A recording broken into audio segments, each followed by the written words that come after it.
c'est ainsi qu'on l'appelait. Un homme dont le nom résonnait comme une légende. Un homme de fortune, son nom murmurait dans les grands salons. Partout où il allait, les regards se tournaient envers lui, admiratifs et envieux. Sa richesse, vaste comme des champs de blé à perte de vue.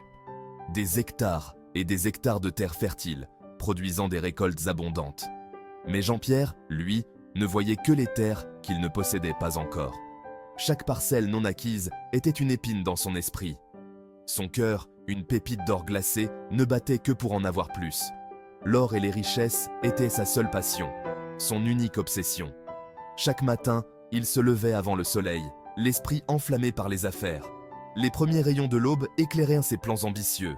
Marie, sa femme, préparait le café, mais il la croisait à la hâte, les yeux rivés sur les nouvelles financières. Elle le regardait partir, un soupir sur les lèvres. Le monde des chiffres, des profits et des pertes était son véritable amour. Les courbes des graphiques et les colonnes de chiffres étaient sa poésie, son art. Les soirées n'offraient aucun répit. La maison était devenue une extension de son bureau. La table à manger ensevelie sous les contrats. Marie préparait ses plats préférés, espérant qu'il la verrait, elle, la femme qu'il aimait. Mais le dîner refroidissait, son arôme se perdait dans sa préoccupation. Un soir, Marie se tint sur le seuil de la porte, l'observant.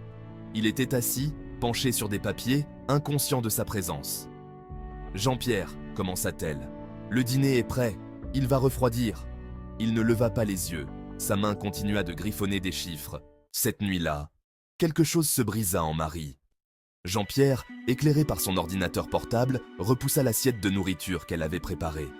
Ce n'était pas seulement le repas qu'il rejetait, c'était elle. Sans un mot, elle prit l'assiette. Ses mouvements étaient mécaniques, dénués de grâce. Elle se dirigea vers la poubelle, la porcelaine heurtant le métal. Jean-Pierre ne broncha pas, son attention rivée sur l'écran. Le bruit de la porte qui se refermait résonna dans leur appartement. Marie était partie, dans la nuit, incapable de respirer dans leur cage dorée. Les jours se transformèrent en semaines, les semaines en mois. L'absence de Marie devint une douleur sourde qu'il apprit à ignorer. Il engagea une femme de ménage, la vie continua son rythme effréné. Un soir, un étrange malaise s'abattit sur lui. Le vent hurlait, et il aurait pu jurer qu'il entendait la voix de Marie, un murmure dans la brise. « Jean-Pierre », semblait gémir le vent. « Prends garde, car à quoi bon une montagne d'or quand on n'a personne avec qui la partager ?» Le téléphone glissa de sa main, comme si le poids des nouvelles était trop lourd à porter. La voix à l'autre bout du fil, celle de son avocat, débitait d'une traite les détails d'une acquisition réussie. Mais Jean-Pierre n'entendait plus rien. Les mots se perdèrent dans le vide de son esprit. Les yeux de Jean-Pierre étaient fixés sur une note posée sur le comptoir de la cuisine. Une simple feuille de papier, mais elle portait un message qui changeait tout.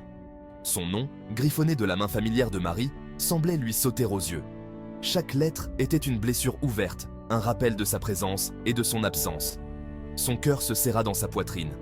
Une douleur sourde qui résonnait avec chaque battement. Il se sentait submergé par une vague de tristesse et de regret. Il se précipita vers le message, les doigts tremblants. Chaque mouvement était empreint d'une hésitation, comme s'il craignait de découvrir ce qu'il savait déjà. Le parfum de Marie imprégnait le papier, un rappel de tout ce qu'il avait perdu. Ce parfum, autrefois source de réconfort, était maintenant un poignard dans son cœur.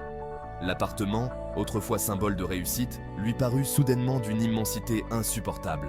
Chaque pièce résonnait de son absence, chaque coin était un écho de souvenirs partagés.